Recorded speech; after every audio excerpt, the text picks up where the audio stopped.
One baby. It's your girl, English Pickney. Yes, I'm back with another video. I know, people, it's been a minute. I know, I told y'all. I told you. I was, moving out, settling everything, almost smashed something that I didn't see there. But anyway, I was moving out. I'm not going to give you the whole mope story or anything because don't get it twisted. This is not a mope story. But, yeah, so just been, settling everything, getting everything together, getting comfortable in my new home. So, so I just thought I'd just surprise you guys with a video. And yes, what you're reading in the title, this is not no clickbait. This is something that is actually, this is real. Like, what you're reading is what you're gonna hear, okay? So, but before I get into that, I just want to just tell you guys just a little bit of my, let's just say some makeup, because the thing is with me, I use a little bit of everything. I use like loads of brands, so I don't want to bore you with like showing every single thing on my face. But right now, my favorite thing that I'm using is my blush. Like, I really love this blush. I got it from Body Care. It was like £1.49 or something like that. It's baked blusher.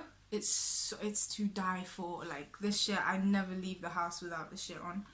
Well, even if I'm not wearing any foundation, I still put this shit on because it just makes you look like, you got a little bit of life in you're not dead, and then makes you, when you're smiling, you're like, oh, I've been blushing all this whole time.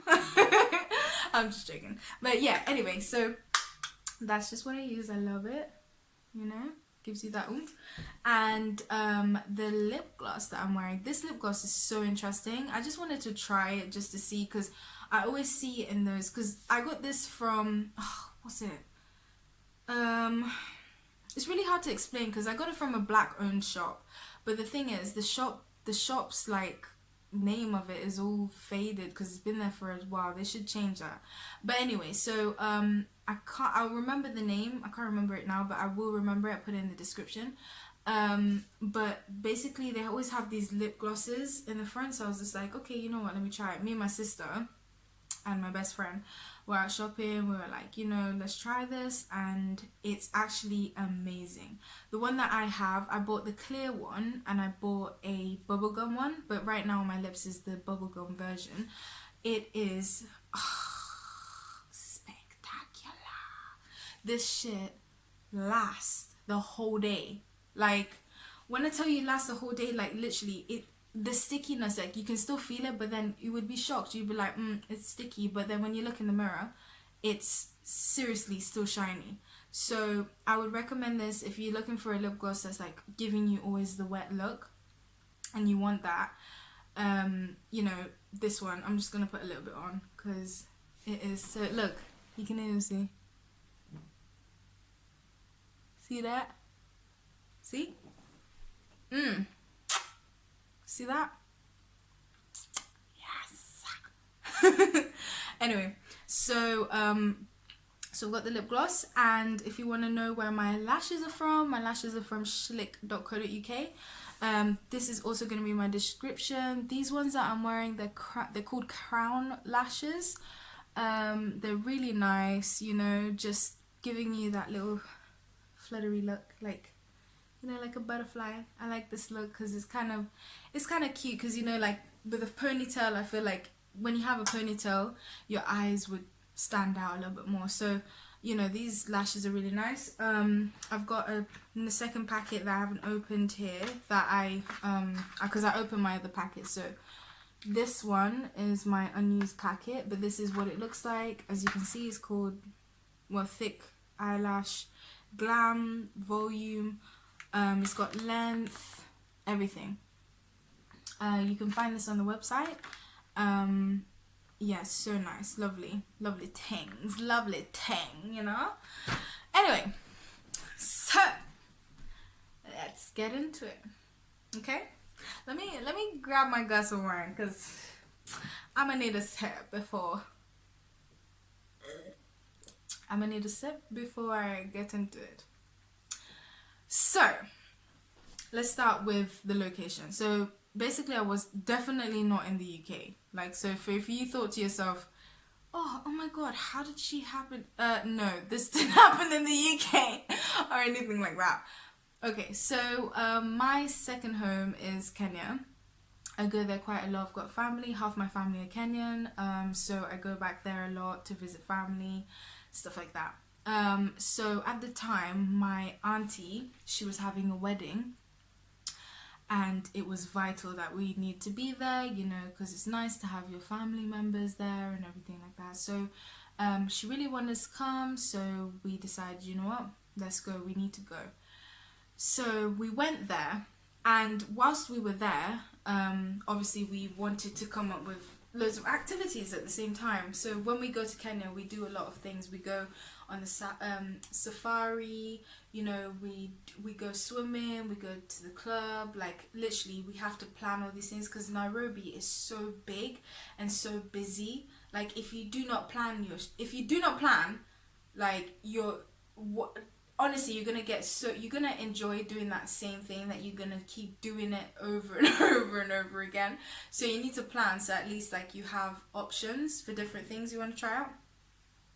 So anyway, so before my, I think it was was it before or after? Yeah, it was before my auntie's wedding.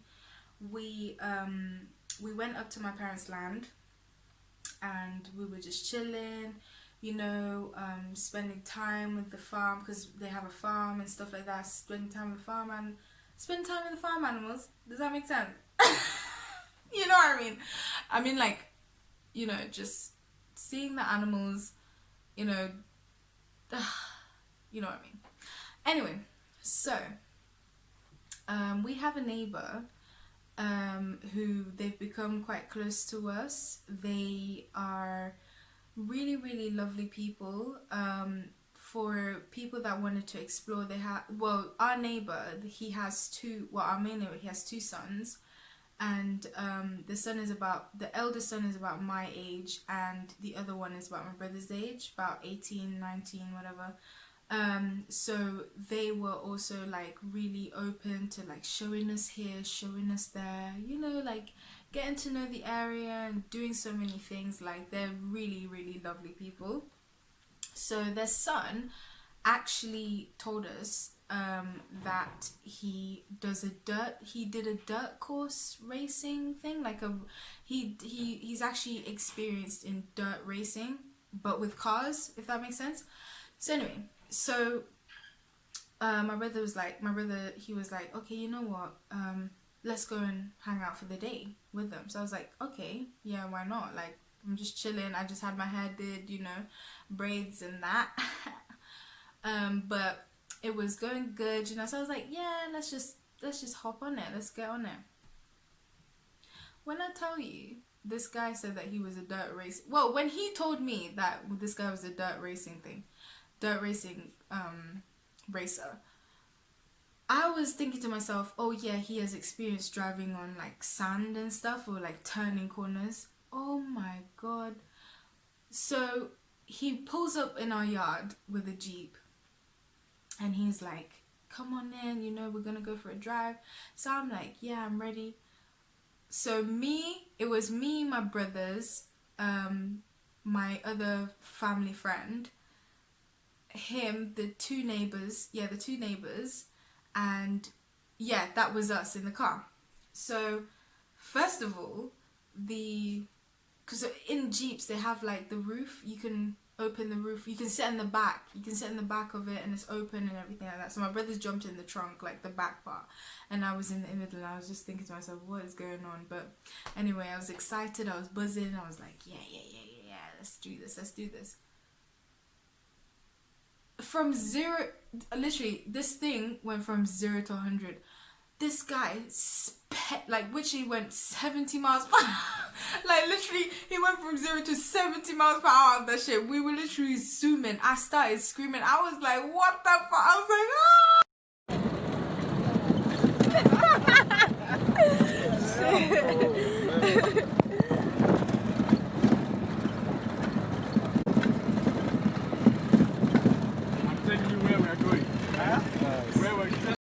and drive over a hill that was like this, like literally the hill was like that. So we're driving, this is the car, so we're driving, the car's going like that, and then he's going up the hill like this. So we're screaming. I'm screaming. These people are looking at me. I'm screaming. I'm like, the car's gonna tip. The car's gonna tip. They're like laughing. He was laughing. He was putting the accelerator. We made it. Can you actually be serious? We made it being vertical. The vehicle actually was vertical. I didn't even know these cars were like that, like they could actually, I'm not, as you can know, I'm not really, experienced with cars and shit, but I'm telling you, it was something I've never thought that would happen. So, after the whipping excursion business, we literally we stopped for a minute, and we we just chill, and we just see the sights, and we even see like what was it? What was it? While we were chilling, we saw something. I think it was like what are they called again?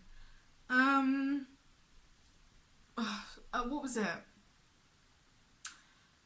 I can't remember. It's the buffalo. We saw a buffalo. That's what came out. Buffalo came out. I was like, ooh, and everything like that. I'm just gonna call these people like Mango, and I'm gonna call the eldest son Mango, and I'm gonna call the youngest son Pineapple. Don't ask me why. I'm just gonna call them like that. Okay? Yeah, it's just simple. So anyway, so Mango turns to me, and he's like, oh, it's getting dark now, and it's time for us to go. First of all, I'm confused. Mango is he's blind. So basically what happened, what happened a couple years ago, unfortunately he suffered, he was like a victim of alcohol abuse. You know that if you have too much alcohol poisoning and stuff, it can affect your bodily organs. So unfortunately he became blind from it. God bless his soul. He's so lovely. He's such a lovely guy. But he became a little bit blind. So Mango turns to me and is telling me it's starting to get dark. Trust me, it is starting to get dark. But I'm like, this guy has got he's got he's got hyper senses right now. He has hyper senses. He feels the environment. He feels whatever is going on. Like, his senses are heightened. Like, that is fact. So he's telling me it's time to go home now. It's time to get late. And then Pineapple driver, he tells us, he's like, yeah guys, let's go. So we're like, okay, that's fine.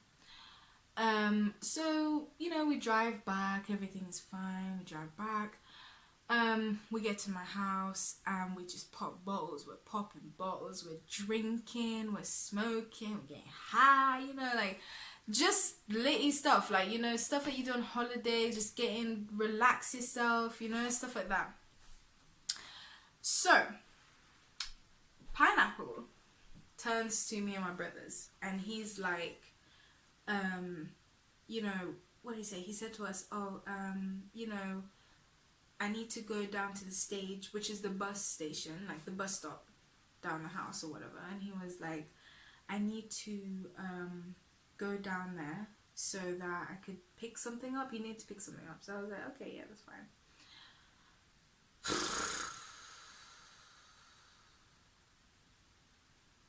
Now, I don't care what you people want to believe, not believe at this point, but I said what I said, okay?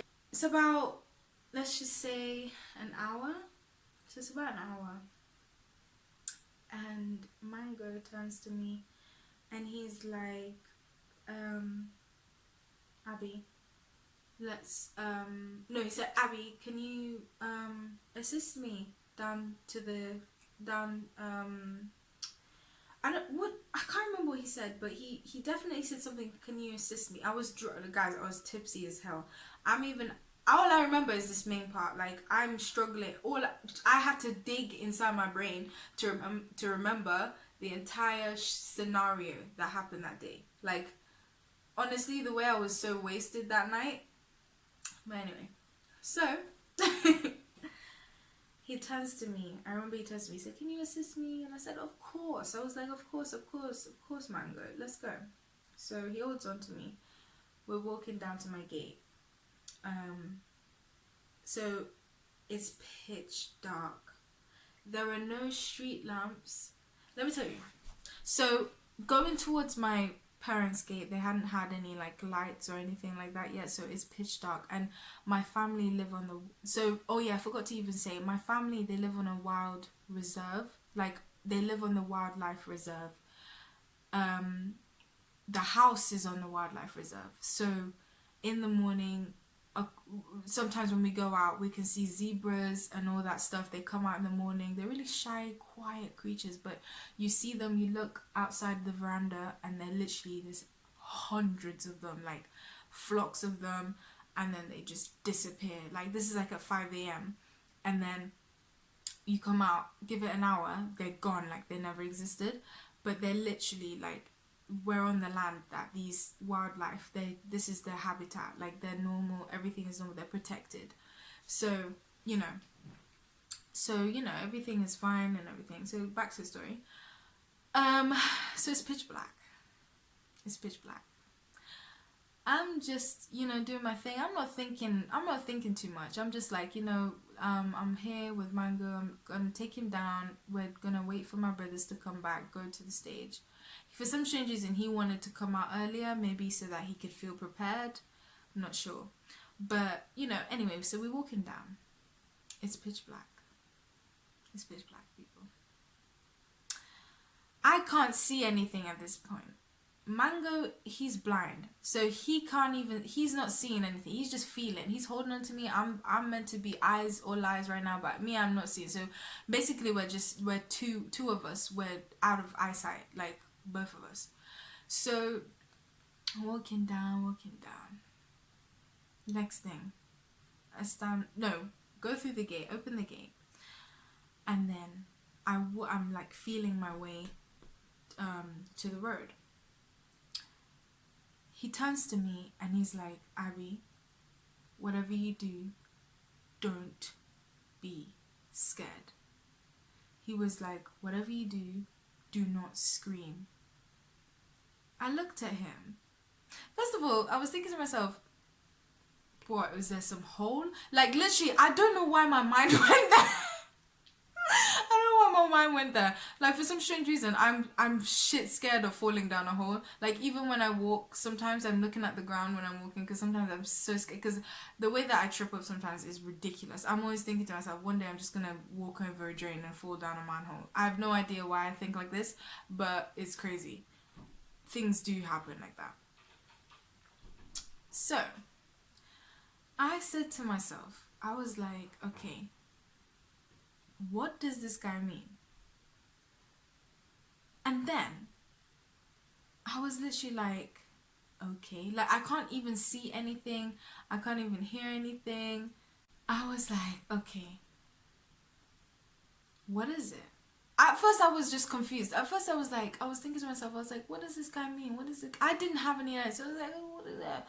I'm just here looking around. Next thing, I hear, hey. My brothers, I'm looking down the street, they're riding on the Jeep on top of the friggin' roof, and they're screaming their lungs out, and I'm seeing flashing lights, and they're coming down, and I'm like, what's going on?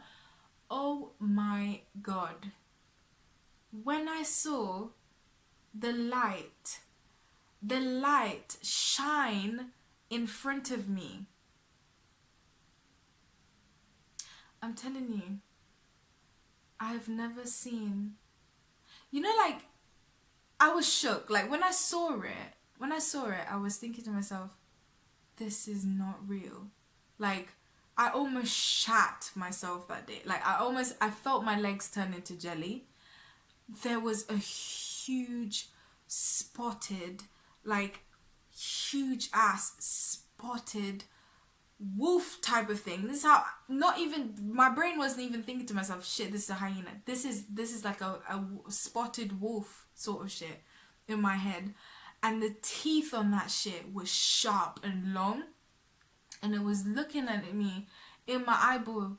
It was this. It was like literally here, like literally here. That's how far it was from me. It looking, as soon as I saw the shot, as soon as I noticed it, it turned around. It literally turned around and jumped in the bush. I was like,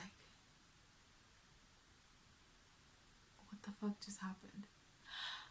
Honestly, guys, I was literally in my head. I was like,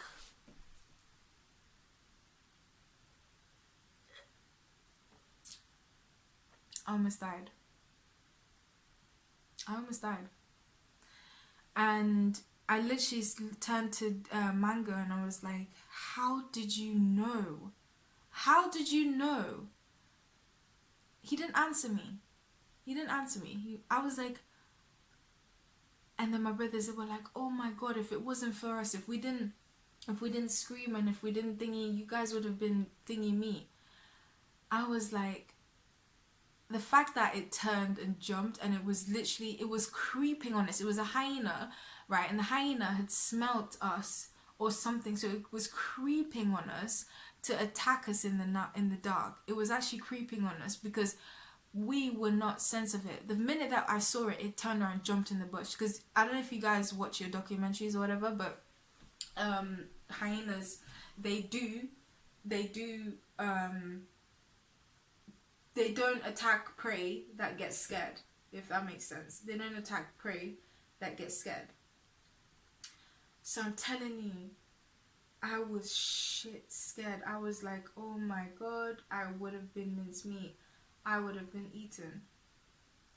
And I was just so grateful that day. I was like, never again. I'm never walking at night near a forest or some shit by myself. And that doesn't just apply to Kenya, like that applies to anywhere, like everywhere. You do not, the fuck shit that happens, like literally I saw my life, I saw my life flash before me when I saw it, not in the dark, because in the dark I was thinking about some damn hole. I was thinking about some rascal hole, like I was gonna fall down some shit, and this is fucking dirt road, like what the hell. And I was just like, nah, this is not real. This is not real. I can't believe it. Obviously, I went to tell my parents, my family. They were like, oh, yeah. As if, as if nothing happened. But for me, I almost got eaten by a hyena, guys. Anyway, yeah, thanks everyone for listening to my story time. I just thought I'd just tell you guys something that happened to me that was very funny and frightening at the same time. But I hope you enjoyed this video. There'll be more videos out soon. And yeah, love you guys. Thank you everyone. I want to say thank you again for the support and love. If you're new to my channel, please subscribe to my videos and so you can get more of this. But thanks everybody. Catch you in the next one.